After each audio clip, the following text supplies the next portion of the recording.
Assalamualaikum warahmatullahi wabarakatuh. Alhamdulillah, alhamdulillahilladzi akramana bil iman wa azzana bil islam wa rafa'na bil ihsan. Ahmaduhu subhanahu wa ta'ala. Allahumma salli wa sallim wa barik ala sayyidina Muhammad wa ala alihi wa sahbihi wa man tabi'ahum bi ihsani ila yaumiddin. Amma ba'd. Kaum muslimin, muslimat, sahabat kurma dimanapun berada yang sedang menjalankan ibadah puasa, mari kita bersama-sama memanjatkan rasa syukur kita kepada Allah Subhanahu wa ta'ala dengan rasa syukur yang sebenar-benarnya. Rasa syukur tidak cukup diucapkan dalam bentuk lisan dengan mengucap bacaan hamdalah. Namun rasa syukur yang sesungguhnya yaitu antara pikiran, hati, dan tindakan harus sejalan dalam mencerminkan ketakwaan, yaitu melaksanakan segala perintah Allah Subhanahu wa ta'ala dan menjauhi segala larangan Allah Subhanahu wa ta'ala. Sholawat dan salam tetap kita aturkan kepada junjungan kita, pimpinan kita, yaitu Rasulullah Sallallahu Alaihi Wasallam. Semoga dengan bacaan sholawat kita selalu diakui umatnya dan kelak di yaumil kiamah kita mendapatkan syafaatnya. Amin, amin, Allahumma amin. Pemirsa kurma yang dirahmati Allah Subhanahu wa ta'ala, Allah berfirman dalam Al-Quran, A'udzu billahi minasyaitonir rajim. Yarfa'illahu alladzina amanu minkum walladzina utul ilma darajat. Allah akan meninggikan orang-orang yang beriman di antaramu dan orang-orang yang diberi ilmu pengetahuan beberapa derajat. Dari ayat di atas yang barusan saya sampaikan, dari ayat tersebut dapat dijelaskan bahwa Allah Subhanahu wa ta'ala akan meninggikan derajat umatnya. Allah akan memberikan tempat yang terbaik bagi umatnya. Dan Allah akan mengangkat derajatnya bagi orang-orang yang beriman dan berilmu dengan kemuliaan di dunia dan pahala di akhirat. Allah akan meninggikan kedudukan bagi orang-orang yang beriman, yang ikhlas di antara kalian, dan meninggikan derajat ahli ilmu dengan derajat-derajat yang banyak dalam pahala dan derajat-derajat meraih keridhoannya. Sahabat kurma yang dirahmati oleh Allah Subhanahu wa ta'ala, dalam tataran kehidupan di dunia, Allah akan menempatkan tempat bagi hambanya sesuai dengan ilmu yang dimilikinya. Contohnya, jika hambanya belajar ilmu kedokteran, maka Allah akan menempatkan dia sebagai seorang dokter atau ahli medis. Jika yang dipelajarinya dan ditekuninya itu ilmu budaya, maka dia akan ditinggikan derajatnya menjadi seorang budayawan.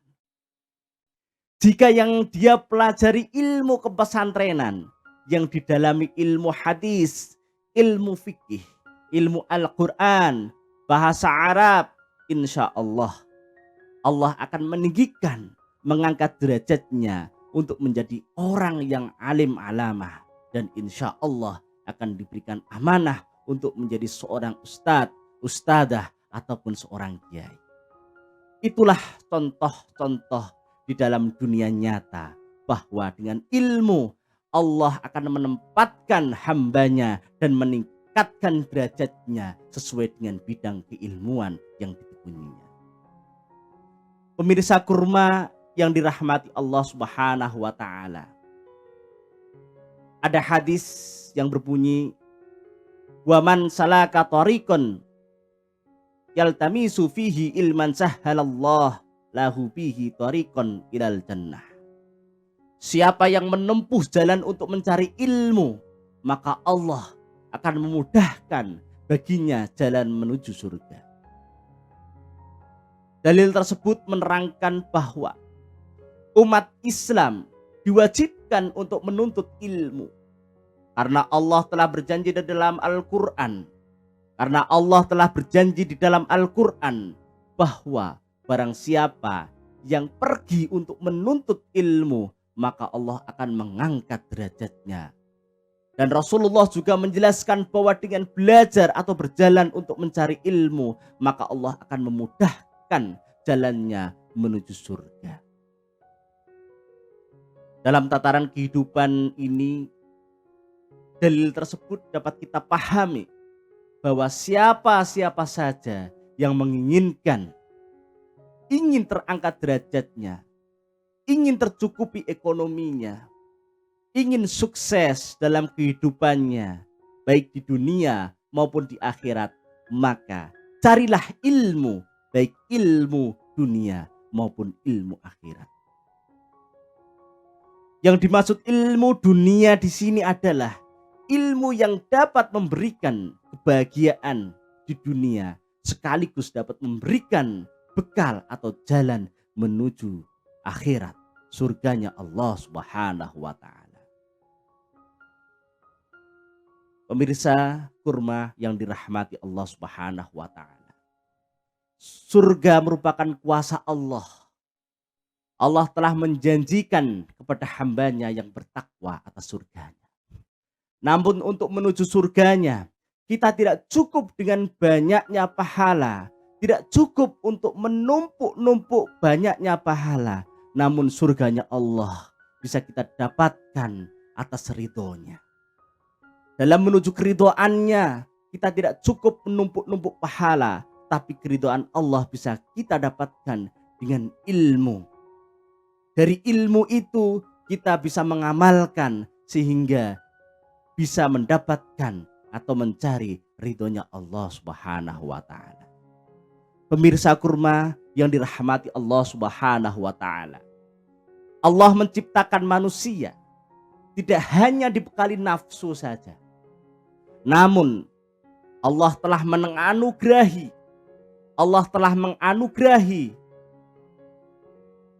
yang luar biasa kepada kita, yaitu menciptakan kita, membekali kita akal untuk berpikir dan membedakan mana yang baik dan mana yang buruk, mana yang hak dan mana yang batil, mana yang itu perintah agama dan mana yang itu larangan dari agama. Dengan berpikir yang jernih, kita dapat menelaah pengetahuan. Dari pengetahuan tersebut kita merasakan anugerah yang indah dan besar atas diciptakannya kita di atas bumi. Dengan berpikir yang jernih kita dapat menelaah pengetahuan, dan dari pengetahuan tersebut kita bisa merasakan anugerah yang indah dan besar atas diciptakannya kita di atas bumi ini. Sahabat kurma yang dirahmati Allah Subhanahu wa taala. Di dalam kata-kata mutiara orang Arab juga menjelaskan tentang belajar. Utlubul ilma minal mahdi ilal lahadi. Tuntutlah ilmu dari buean, dari lahir, dari bayi hingga liang lahat. Pemirsa kurma yang dirahmati Allah Subhanahu wa taala. Kewajiban menuntut ilmu itu sepanjang hidup kita, dimulai dari kita dilahirkan sampai akhir hayat kita. Kewajiban ini akan terus ada dan tidak akan terlepas hingga akhir hayat kita. Mulai dari kecil kita sudah belajar berdiri, sudah belajar berjalan, sudah belajar berlari, belajar berbicara atau berkomunikasi. Saat remaja kita belajar mengenal lingkungan sosial kemasyarakatan dan mendalami ilmu pengetahuan, ilmu agama. Saat dewasa kita belajar ilmu bermasyarakat, mendalami ilmu keagamaan, ilmu berkeluarga, ilmu memanajemen konflik, baik itu sosial, keluarga, dan kemasyarakatan.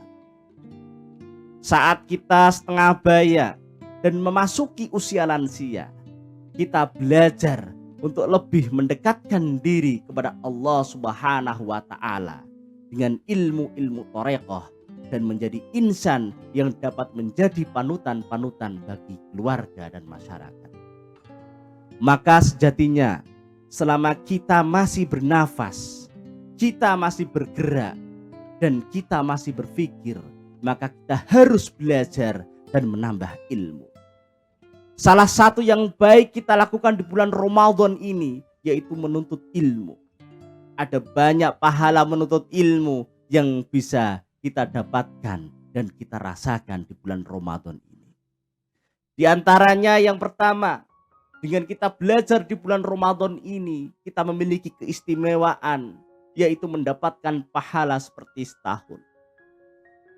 Yang kedua, dengan belajar di bulan Ramadan ini, kita mendapatkan keistimewaan, yaitu akan dilipatkan pahala kita.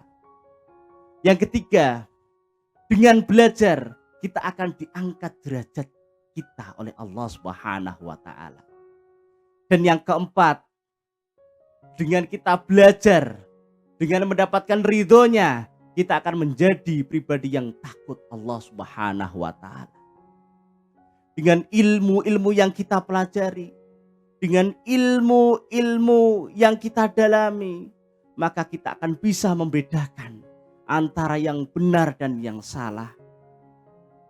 Kita dapat mengamalkan kehidupan kita sehari-hari untuk menuju ridhonya Allah Subhanahu wa Ta'ala. Yang kelima, yaitu jalan menuju surga. Dengan kita belajar ilmu agama, kita belajar kitab-kitab yang diajarkan oleh guru kita, maka kita bisa mengimplementasikan ke dalam kehidupan kita untuk menuju surganya Allah Subhanahu wa Ta'ala. Yang keenam, kita akan mendapatkan seluruh kebaikan. Dengan ilmu kita bisa membedakan mana yang baik dan mana yang buruk. Yang buruk kita tinggalkan dan yang baik kita laksanakan. Yang ketujuh, di saat ketika kita meninggal dalam keadaan belajar, maka kita akan terhitung dalam keadaan mati husnul khotimah. Amin Allahumma amin. Dan yang kedelapan, belajar termasuk amalan yang utama. Imam Al-Ghazali mengatakan bahwa Rasulullah Shallallahu Alaihi Wasallam pernah bersabda bahwa menghadiri majelis ilmu lebih utama daripada sholat 1000 rakaat. Menghadiri majelis ilmu lebih utama daripada menjenguk 1000 orang-orang yang sakit. Dan menghadiri majelis ilmu lebih baik daripada mengiring 1000 jenazah. Di dalam bulan Ramadan ini merupakan momentum yang tepat dalam menambah ilmu dan meningkatkan pengetahuan agama. Melalui kegiatan-kegiatan pengajian biasanya diadakan oleh majelis taklim. Baik itu yang diselenggarakan di masjid-masjid ataupun musola-musola terdekat. Penambahan ilmu agama juga bisa didapatkan dengan cara mengikuti kegiatan-kegiatan pengajian di pondok pesantren. Pengajian di pondok pesantren sudah menjadi tradisi turun-temurun dalam kalangan santri untuk menimba ilmu di bulan puasa. Dengan cara mengaji bandongan, dengan cara mengaji kitab kuning, itu merupakan salah satu cara untuk mempelajari ilmu agama. Namun pemirsa, bagi yang disibukkan oleh pekerjaan, jangan berkecil hati untuk tidak bisa belajar. Pemirsa masih dapat belajar dan mendalami agama melalui video-video atau YouTube rekaman yang sudah diberikan oleh kiai atau ustadz yang sumbernya dapat dipertanggungjawabkan. Semoga apa yang kita kerjakan pada hari ini dapat ridhonya, dan semoga ibadah puasa kita hari ini diterima oleh Allah Subhanahu wa Ta'ala, sehingga kita diberikan balasan yang terbaik darinya, yaitu surganya Allah Subhanahu wa Ta'ala. Amin amin ya rabbal alamin. Demikian apa yang dapat kami sampaikan, sahabat kurma. Semoga kita dapat menjadi muslim dan muslimah yang dimuliakan Allah dengan ilmu kita. Amin amin ya rabbal alamin. Wal afu minkum. Wassalamualaikum warahmatullahi wabarakatuh.